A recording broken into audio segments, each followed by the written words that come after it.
बिस्मिल्लाहिर्रहमानिर्रहीम। अस्सलाम वालेकुम सब दोस्त, कैसे हो? उम्मीद करें सब दो ठीक हो। सो मैं भी ठीक हूँ अल्हम्दुलिल्लाह। दूजी फैमिली को मौजूद हूँ जो कहानी इन्हों दी सुन दें अम्मा जी दी। तो अस्सलाम वालेकुम अम्मा। वालेकुम सलाम। क्या हाल है अम्मा, ठीक हो? हाँ ठीक है मेरा बच्चा, शुक्र है अल्हम्दुलिल्लाह। अम्मा तारा क्या मकसद है वीडियो बनवाने की? ये मकसद है मेरा बच्चा मैं कोई कोठी जोड़े मकान रूम चाहिए है। मेरा कोई कहानी अल्लाह का सुआ मैं बन गया तो मजदूरी करे न कशा करी तमे दा मरीज मेरे कठा लाला थोड़ा जी हां तमे दा मरीज है एक बार ठीक दे बन कशा करी बोकलो बोकलो।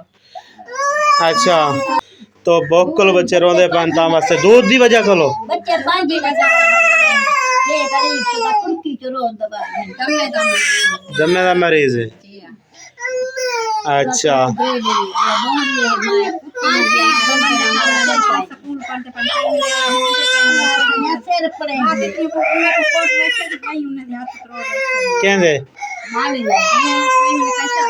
कशा ध्यान दे सकती। अच्छा तुमने तो छोटा रात भर हाथ में तोड़ रखे मेरा हां कशा नहीं दादी गरीब बंदे को तो मेरा आधा तई हां छुट्टा रह गया लहू दिखे सुनो सो अम्मा जी दे कहानी वादे पान इन्हें खामा दे के रहे बाला को निक्या को मारे सी कशा लबदी ना घर दे विच ना राशन है ना कुछ है ना आटा है। कोई भाई तावन करना चाहे तो कनेक्ट नंबर देता। आमीन आमीन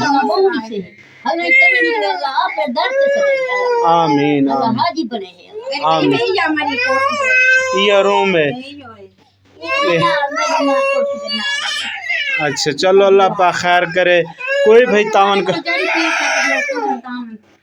तावन करना चाहे तो कनेक्ट नंबर देता खड़े रब्ता करके तो मिलता है नेक्स्ट वीडियो के साथ। तब तक अपना ख्याल। ओके अल्लाह हाफिज़।